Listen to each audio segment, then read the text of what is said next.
Hey everybody, this is Sarah Whitaker. And Salty Dalty. We're here for Working the World Podcast 11. We'd like to thank KPAO for allowing us use their awesome equipment, and we are back on track. Woohoo! Woohoo indeed. We're on every podcast platform that you can find except for Apple, but we can also have you go to our YouTube at Lady Morgue 0240, and you can find us there and wherever you can find your podcast. Mm-hmm. So, what are we doing today other than jargon of the day? We're talking about the history of women's professional wrestling since the territory era to now. The territory era till now. And one of the things that we're going to be covering over on this one is the types of matches that they have. And one of the jargon of the day that we have is Gaga. Mm-hmm. And it's basically gimmickry. Exactly. Like, for instance, if you were going to have a hog slop match and stuff like that, it's teasing the hog slop, or he pulled my hair. It could be considered a little bit of Gaga. Exactly. I mean, it's just stuff that's not considered wrestling that's used for entertainment. Exactly. Entertainment value, working the gimmick, Gaga. So, alrighty. So, who is the earliest known lady professional wrestler? Oh boy, there's a lot of them, because I think the first one to really get over and become a major star would be Mildred Burke, but you also had some other women like Cora Combs and, obviously Fabulous Moolah from the territory days that were really, especially Moolah being one of the pioneers, because she kind of defined what the style was for women's wrestling going on until like maybe 20 or 30 years ago. But Mildred was kind of the first that really caught on and actually became like an NWA World Champion, like 3 different incarnations. Of course, her husband at the time, Billy Wolf, was a promoter in Kansas City area, I believe. Mm-hmm. And he was kind of largely responsible for her getting that push until, unfortunately, they have falling out. And they ended up getting a divorce, and it was a rather nasty one because he tried to kind of tarnish her accomplishments as far as like drawing people and her like how legitimate her championships were and things like that. But it's first like half a century for women's wrestling was really rocky, to say the least. I mean, you can obviously go and do your research on that. Alrighty. So, in your opinion, who was the first female wrestler? Because this has kind of been known as kind of a more male predominant, like, popularity entertainment industry. Who's the first female wrestler that really caught your attention? Luna Vachon, because, I mean, both her and Sherry were the pioneers for quality heel women. They weren't afraid to make themselves ugly, and not just in looks. I mean, they were both beautiful, don't get me wrong. It's just that they made themselves very, very vicious. And I think that's a trait that's missing in modern day female wrestling, because, I mean, most of the women there want to be looking their best, wearing their 2 pieces, and, I mean, except for maybe Abaddon. You read my mind. Because it's like, I mean, she's not afraid to be vicious and goth and just roar. Mickey Knuckles, another one. Mickey Knuckles. Especially with her being a, hardcore death female wrestler. And Maria Mannix also gone in that direction too. But somebody who kind of nowadays does a little bit of the best of both worlds to a lot of fans is Rhea Ripley. Yes. Because she's, into the whole goth demon or dreams persona. It's like obviously she's got herself tatted up, but nowadays a lot of men are finding that more and more attractive. So especially when she called herself Mommy. For Daddy Dom. And just all the innuendo she would throw out there, and she was working with it. She was a pro about it, and well, then again, she married into the business too. She's now married to Buddy Murphy, but she's a pro about it. She gets it, and she's making a ton of money with it. It's like, hey, more power to her. And that was one of the key factors, especially with Alundra Blaze, with Rockin' Robin, and stuff like that. I mean, Bull they Nakano. were Bull Nakano. I mean, especially in Japan, the women's wrestling. Oh, it was vicious. Ooh. It was like, watch some of those matches, especially with Aja Kong or Minami Toyota. It's like they are going and beating the legitimate crap out of each other, just like the men were during that era. And I mean, it went over, and we focused more on the professionalism and like the titles and stuff like that. And I mean, like women's titles. I mean, it's like yeah, they were doing that in the '80s in Japan, and it took us until about maybe 15, 20 years ago here in America for that kind of cultural shift to start changing. Well, Fabulous Moolah held the title for so long. 20 years. 20 years. And she trained mostly every female wrestler that came in the business from about the mid-50s till about maybe 1990 or so, because she was largely responsible for the cultural shift of wrestling from Mildred Burke to what we saw kind of more towards the Attitude Era, where it was the women's style was a lot more cat fighting and a lot more like hair pulling and stuff like that, as opposed to like legitimate wrestling, because she herself personally believed that that was the way that women should be used in wrestling to draw up money, because it's a male, like, even though you would see a lot of like young girls coming to the matches cheering for like Ricky and Robert, the Rock and Roll Express, it was mostly a male fan base, and she wanted to give them that Gaga, shall we say, of like two women fighting like they would suppose women would. And I mean it kind of grew into the Attitude Era. Do you think it was the Attitude Era that brought that stuff? Well, especially because she was being booked for her second or third whatever run it was during that time as a little bit of a Gaga joke. We just got to be honest about it. Well, I mean, her and Mae Young were being... the comedy wrestlers. Were being comedy, yeah. Especially with Mae giving birth to a hand. Gotta give her a hand for that one. Yep. Well, like, all I gotta say is that there's a lot of people that would only use one finger for that, but I digress. But, well, I mean, that's the direction that women's wrestling went after a short period, especially when the Attitude Era came forth. I mean, it's like... Yeah, because the women being promoted during that time were being promoted more for their looks as opposed to their wrestling ability. Like, even though there were some talented women, like Marlena could cut a promo, Sunny could cut a promo, it was mostly more about aesthetics over athletics. Yeah. I mean, how long would you say that lasted? Because, I mean... Short term or long term? Long term. Well, I would say we kind of saw that shift kind of change when WWE went PG.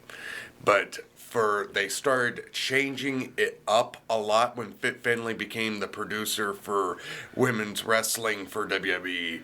And he didn't want to see it going in that direction as much. And, of course, they also put him in there as a rib. It's been known throughout the company and expressed openly throughout the company that was a rib on him, because they thought that would be, a way that they could use him, in a way that they could maybe get him to quit. But he's like, you know what, I'm going to make the most of this. And you go and watch him go and produce like Trish Stratus and Molly Holly's match at King of the Ring. He's showing them spots that they could do and all that. And they actually tore the house down at that point, because the main event didn't really do that good on that show. But the women's match was actually pretty doggone good. Especially during the Attitude Era, we also have to consider China. Yes.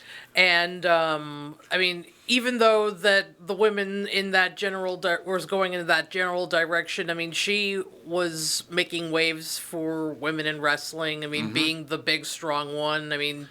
Yeah, nobody on the planet, especially in the pro wrestling industry, in mainstream media. I'm not talking in like certain circles of media or like B movie. I'm talking like mainstream media looked and was presented the way she was.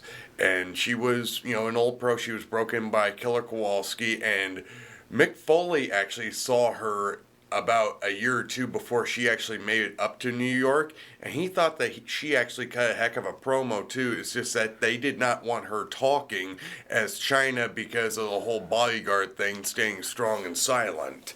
Which, of course, no woman on the planet at that time looked like her or could move like her. Because I don't know if you saw this match before, but there's Shawn Michaels against the Brooklyn Brawler in Madison Square Garden.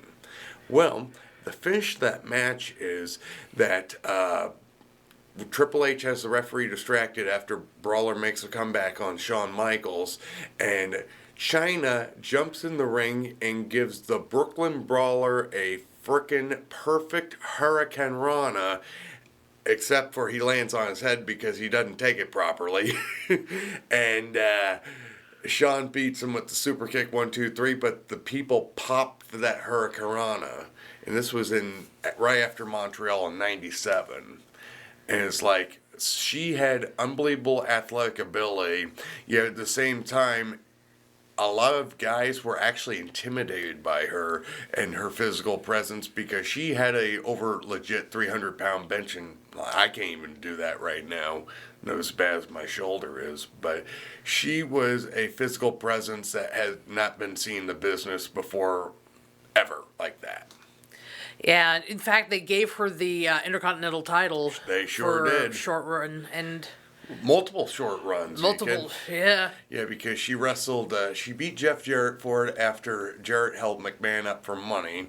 Then she wrestled Jericho for a couple shows, and I think they went back and forth twice with her. And as a matter of fact, she even eliminated Mark Henry from the Royal Rumble a year earlier. Same year that she won that belt. Early in the year, she eliminated Mark Henry from the Royal Rumble. And it's like, she did a lot of firsts for women. So, and she was bigger than some of the guys at that point, height and physique-wise. And, hey, gotta give her props. She left an impression on women and pro wrestling in general from what she did. Well, they were also trying to find a copycat for her because, they found, like, Asia. Yep, exactly. I wouldn't say Jordynne Grace is a copycat of her. Well, she's definitely in the same vein. Yeah. Kind of like, even somebody that we know personally, she actually works at my gym, Becca Swanson. She broke in about maybe 15 some years ago over at Harley's, and she was being booked like China.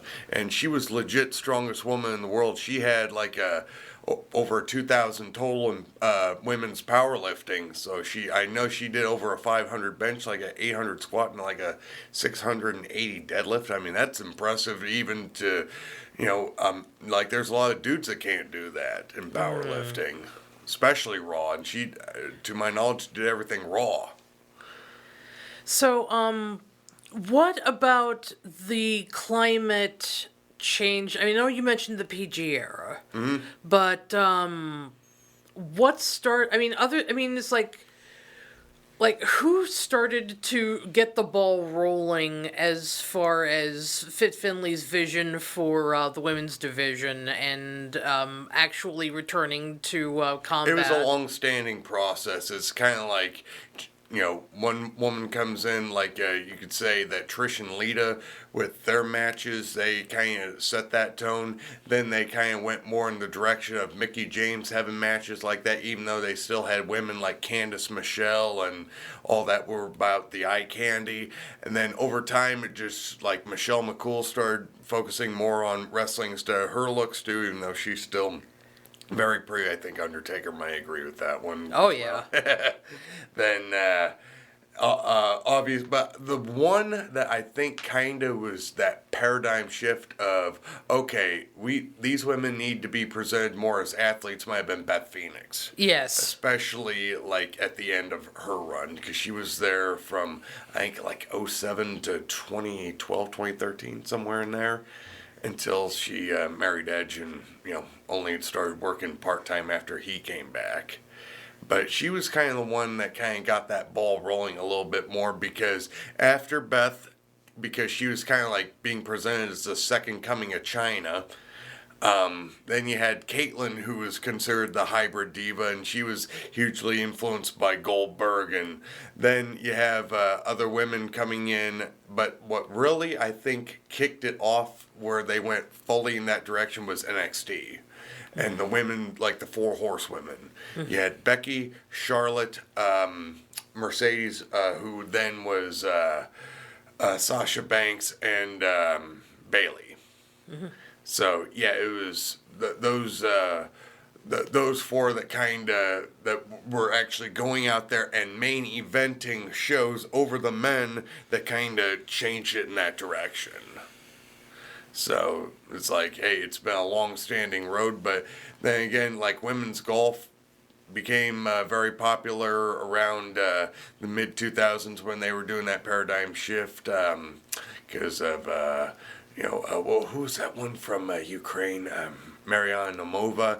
You had certain women in tennis, like the Williams sisters, Serena and Venus, that were going and capturing women's, capturing attention, men going on the Wheeze box, stuff like that. It's just one of those deals where it's kind of been a cultural shift over time, as opposed to one like specific instance. But then again, if you kind of point the finger to somebody being the first to be presented a certain way, it'd probably be China in the Attitude Era.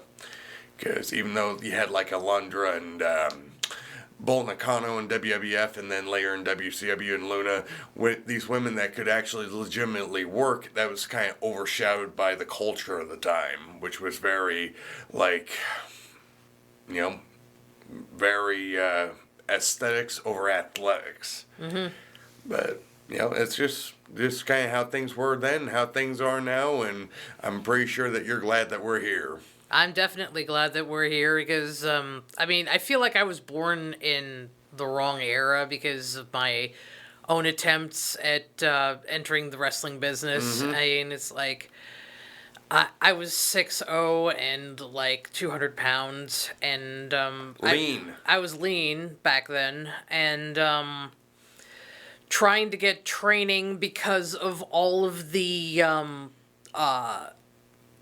because there's laws that state that you can't cross-gender wrestle. And so I had to go all the way to Lawrence, Kansas every weekend in order to train and get bookings. And you want to give a shout out to two people that helped you with that? Derek Stone, one of Harley Race's former head trainers. Yep. And Lord Littlebrook. Lord Littlebrook, because he opened his barn. He opened his barn for letting people wrestle when they were in between shows and whatnot. Yeah, so, it's kind of like open house for wrestlers. I remember. Okay, story alert. I was there was this one wrestler. We used to call him Tree. He was called the Mighty Sequoia. 7'7". That's as big as Giant Gonzalez / El Gigante, depending on whether you're WWE, WCW fan. Yeah, and he was thick boy? He looked like a normal human being, and he was just very, very heavy. I mean, he wasn't heavy set. He was just like a normal human being, just very tall. Yep. And not overly thin, not overly thick, like Andre the Giant or anything like that. He looked like just a regular guy who was just proportionally equal except 7'7". Right. And they had him at several wrestling shows. I mean, he was a bodyguard type. I mean, in fact, I managed him for a little while, and we were training him on how to do basic moves. And it was me, it was Tommy Snow, some other guy, and it was Sequoia. And I was the only one that had the guts to actually take bumps from this guy. Mm-hmm. And so you have to, in order to set this up, though, we have to tell you how Lord Littlebrook's shed was. I mean, the ring was in this wooden shed that had like a stone, one of those old timey stoves in the corner, wooden stove in the corner. Really, I mean, it was a little bit on the moldy side, but I mean, it's like you got used to it, and you just wrestled whenever you could find time, and I was Mighty Sequoia's first body slam, and he picked me up and completely dropped me, and I landed on my head. Like direct axle load, like a pile driver. Like a pile. It was half pile driver, half body slam. Ooh, a Michinoku driver without the sit out. I mean, no, he didn't sit out. He was. I mean, I said without the sit out. But he fell to his knees and he was like, "Oh my God, what have I done?" And then I just sit up and everybody's like, "Oh my God, are you okay?" And it's like, yeah. And it's like, "Oh, we can stop here." It's like, no, we got to get him trained. And so they And now you're 2.5 inches shorter. Now for a shoot. For a shoot, because I mean I had reverse curvature in my spine until that point. Thank you, Mighty Sequoia. Mighty Sequoia, but then we had to do a suplex. Oh boy. And okay, this was a 16 by 16 foot ring. Oh boy. I was about 6'0" at the time. He was 7'7". Mathematically. And I'm 6'5" too, and I find a 16 by 16 ring nowadays a little bit on the small side myself. Now, mathematically, we figured if we did it from corner to corner... Which I think most suplexes should be done anyway. But if we did it from corner to corner, then we would clear everything. Mm-hmm. And so, I post right. I mean, he lifts me up, and my heels hit the top banister of this shed. And he starts... teeter-tottering because he's off balance now.